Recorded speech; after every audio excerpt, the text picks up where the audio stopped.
계속해서 대구 경북 소식 전해드립니다.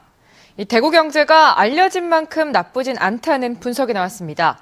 한국은행 대구 경북본부의 연구 결과인데 다만 질적 도약을 위해서는 생산과 함께 인구도 늘려야 효과가 크다는 결론을 내놨습니다. 이태우 기자가 보도합니다. 생산은 모자라지만 돈은 있을 만큼은 있다는 것이 대구의 현 경제 상황이라는 겁니다.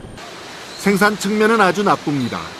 2011년 기준으로 대구의 지역 총생산은 37조 6천억 원으로 6개 광역시 가운데 4위, 1인당으로 치면 꼴찌입니다. 하지만 시민들의 소득 측면에서 보면 지역 생산액보다 20%를 더 벌고 있었고 씀씀이로 보면 지역 총생산보다 더 많은 돈을 소비하거나 투자하고 있습니다. 생산은 부족하지만 시민들의 경제 능력은 다소 여유로워 한 해 10조 원이 넘는 재화와 서비스가 대구로 들어와 소비되고 있는 것이 이런 현상의 이유입니다. 대구가 지속 가능한 성장을 하려면 당연히 생산 측면을 강화해야 합니다. 이는 성장 동력을 확충하면서 인구 유입 여건을 만드는 노력을 함께 해야 한다는 것이 한국은행의 판단입니다. 선도적인 제조업 기반을 육성을 해야 되고요. 또한 지식 기반 서비스업을 대형화 전문화하는 노력이 필요합니다. 인구 요인으로는 살기 좋은 도시를 만들기 위해서 교육, 문화, 의료 복합적인 정책이 필요합니다. 대구라는 도시 브랜드에 대한 부정적인 인식을 없애는 것도 경제 성장 동력이 될 수 있는 것으로 지적됐습니다.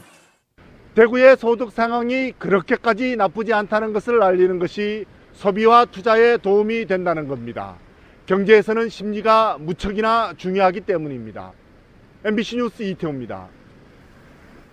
전국균형발전 지방의회 협의회와 지역균형발전협의체가 성명을 내고 수도권 기업활동 규제 완화 추진을 즉각 중단하고 국가균형발전과 지방살리기 정책을 적극 실현할 것을 정부에 강력하게 촉구했습니다.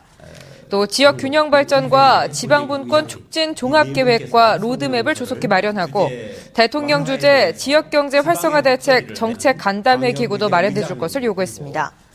한편 전국균형발전 지방의회협의회 공동회장인 이재술 대구시의회 의장과 조재구 대구 남구의회 의장은 청와대와 안전행정부를 잇따라 찾아 전국균형발전과 관련한 현안을 건의했습니다. 김천시와 성주군, 고령군과 경남 합천군과 의령군, 진주시와 거제시 등 경상남북도 7개 기초자치단체장이 합천군에서 간담회를 갖고 남부 내륙철도의 조기 착수를 촉구하는 공동 건의문을 채택했습니다. 이들은 대통령 공약 사업에 남부 내륙철도 사업이 반영된 만큼 조기 건설을 위해 내년 예산에 반영할 것을 촉구했습니다. 국가나 지자체가 발주하는 공사에 해당 지역 건설사를 반드시 포함시키도록 하는 법안이 발의됐습니다. 민주당 이낙연 의원은 이 같은 내용을 담고 있는 개정안을 다른 국회의원들과 함께 공동 발의했다고 밝혔습니다. 개정안은 관급 공사를 발주할 때 지역 간의 균형 발전이나 대중소 건설 사업의 상생 발전을 위해 필요하다고 인정되는 사업은 공사 규모에 관계없이 지역업체와 공동수급체를 구성하도록 하고 있다고 덧붙였습니다. 경상북도는 현지 시각으로 어제 오전 미국 맨해튼에서 열린 북미 지역 투자 신고식에서 윤상직 산업통상자원부 장관과 보잉사 대표가 영천 항공전자장비 유지, 보수, 정비센터 설립사업 투자 신고서에 서명했다고 밝혔습니다. 보잉사는 협의가 마무리되면 영천시에 2천만 달러 규모의 초기 투자할 계획이라고 덧붙였습니다. 또 센터 건립이 끝나면 전체 투자 규모는 약 1억 달러까지 확대될 수 있다고 밝혔습니다.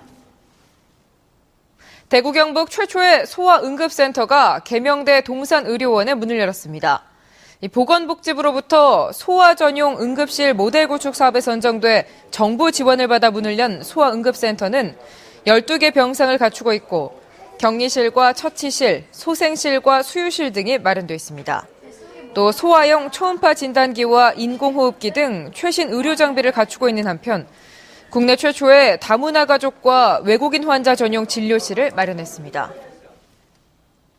경상북도가 지역 9개 대학 전 현직 총학생회장 23명을 영리더 독도 서포터즈로 위촉했습니다. 이들은 앞으로 경상북도의 지원을 받아 독도 동아리를 만들어 독도 연구와 홍보 활동을 하고 정책 아이디어를 개발해 도정에 참여하는 등 다양한 활동을 하게 됩니다. 지역 유일의 국책대학인 한국폴리텍 6대학이 대구 지역 고등학교 교장과 진로부장 등을 초청해 직업교육 간담회를 열었습니다. 오늘 간담회에서는 한국폴리텍 박종구 이사장이 참석해 폴리텍 대학의 역할과 직업교육의 중요성을 설명하고 야간과정 추가 개설 등 학생 유치와 관련한 일선학교의 의견을 수렴했습니다.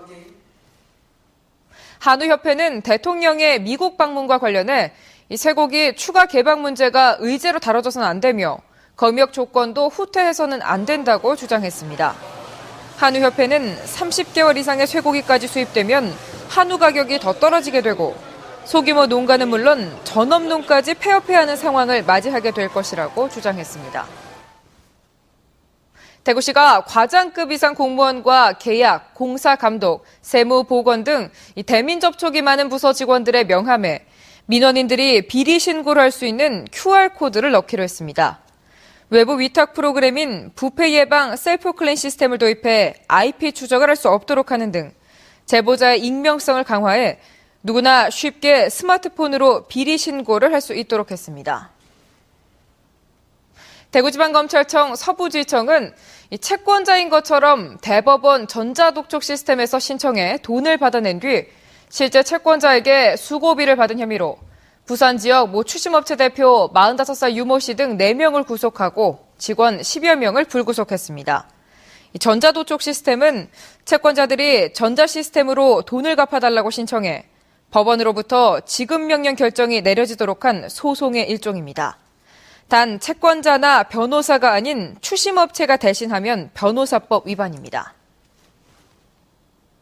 대구지방검찰청은 뇌물을 받고 구속 수감된 조이팔 일당의 편의를 봐준 혐의로 모 교도소 48살 박모 교도관을 불구속 기소했습니다.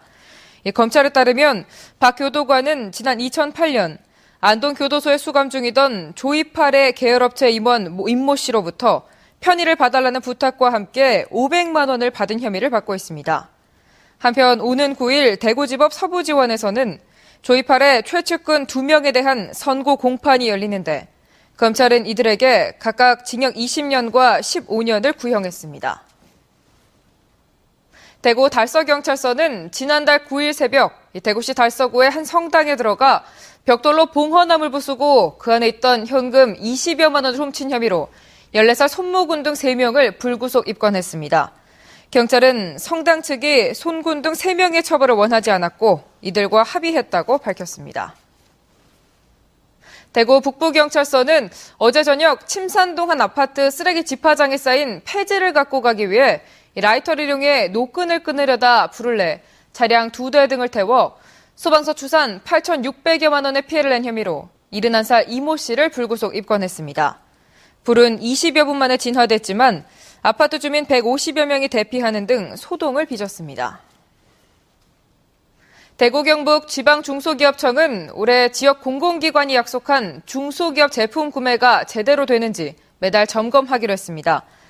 대구 경북 21개 공공기관은 지난해보다 668억 원이 늘어난 4조 3,974억 원어치의 중소기업 제품을 사기로 했습니다. 대구 경북 소식이었습니다. 고맙습니다.